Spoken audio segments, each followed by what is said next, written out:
সংঘাত চলছিল ঠান্ডা গরমে। কাল কাটল সর্বোচ্চ ধর্মীয় নেতা আয়াতুল্লাহ আলী খামেনির খতম হওয়ার খবরে। মার্কিন প্রেসিডেন্ট ডোনাল্ড ট্রাম্প থেকে ট্রুথ সোশ্যালে পোস্ট দিলেন, খামেনি ইতিহাসের অন্যতম খারাপ ব্যক্তিদের একজন, মারা গেছেন।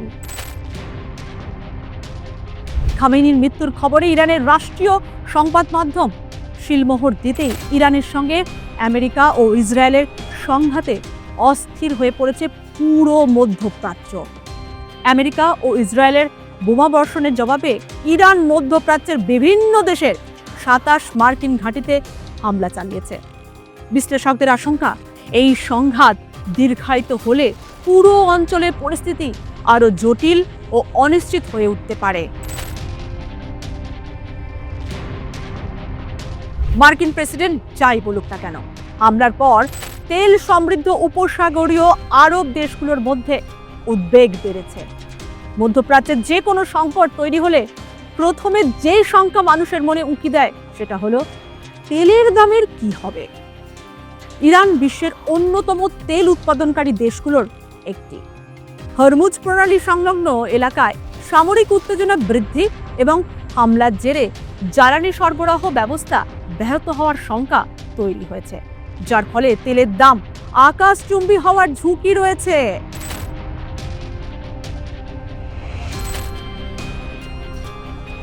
এই সরু জলপথ দিয়ে বিশ্বের মোট তেল সরবরাহের প্রায় 20% পরিবাহিত হয়। এমনকি বিশ্বের 1/3 তরল প্রাকৃতিক গ্যাসও এই পথ দিয়ে যায়। তাই সংঘাত যত তীব্র হবে, সরবরাহ তত বিঘ্নিত হওয়ার আশঙ্কা তৈরি হবে। তাতে অবধারিতভাবেই বাড়বে তেলের দাম। এমন অস্থির পরিস্থিতিতে বিশ্বজুড়ে জ্বালানি তেল ও গ্যাসের বাজারের ভয়াবহ পরিস্থিতি তৈরি হবে।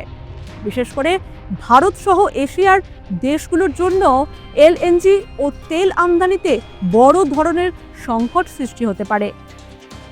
মধ্যপ্রাচ্যের দীর্ঘমেয়াদী অচলাবস্থা বিশ্বের জ্বালানি বাণিজ্যকেও টালমাটাল করে দিতে পারে। যে এটা যেমন সত্য, তেমনই টালমাটাল করে দিতে পারে ভারতকেও।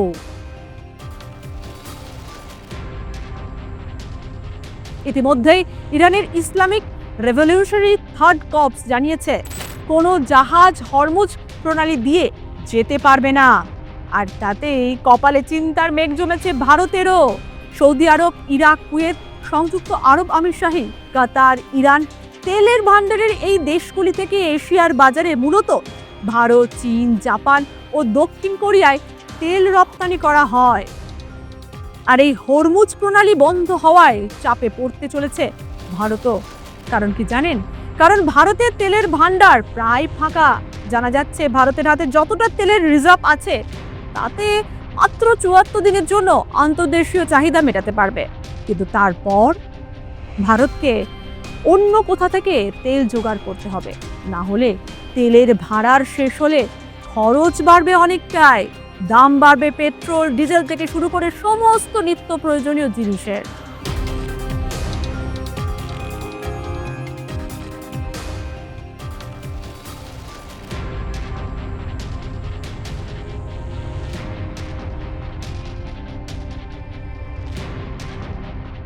ভারতকে বিকল্প খুঁজতে হবে তেলের যোগানের জন্য। তবে সরকারি সূত্রে খবর, কেন্দ্রীয় সরকার ইতিমধ্যেই বিকল্প শক্তি ও জ্বালানির ব্যবস্থা ভেবে রেখেছে। সেক্ষেত্রে রাশিয়ার কাছেই আবার ফিরতে পারে ভারত। কিন্তু সেক্ষেত্রে বাধা রয়েছে। আমেরিকা আগেই ভারতের ওপরে অতিরিক্ত 25% শুল্ক বসিয়েছিল শুধুমাত্র রাশিয়া থেকে তেল কেনায়। বর্তমানে ভারত আমেরিকার বাণিজ্য চুক্তি প্রায় চূড়ান্ত। সেই পরিস্থিতিতে ভারত রাশিয়ার মুখাপেক্ষী হবে কিনা তা নিয়ে যথেষ্ট সংশয় রয়েছে। এদিকে আমেরিকার প্রেসিডেন্ট ডোনাল্ড ট্রাম্প চান ভারত তাদের কাছ থেকে তেল কিনুক। এমনকি ট্রাম্প চান ব্রাজিল, কলম্বিয়া, ভেনেজুয়েলা থেকেও তেল কেনা যাবে। তবে এই বিকল্প ব্যবস্থায় ভারতের তেল আমদানির খরচ অনেকটাই বেড়ে যাবে, যার ফলে দেশের অন্দরে পেট্রোল, ডিজেল থেকে শুরু করে রান্নার গ্যাস সব কিছুরই দাম বাড়বে অনেকটাই। তাই হরমুজ বন্ধ মানে সরাসরি জ্বালানি সরবরাহে অনিশ্চয়তা এবং আন্তর্জাতিক বাজারে দামের ঊর্ধ্বগতি।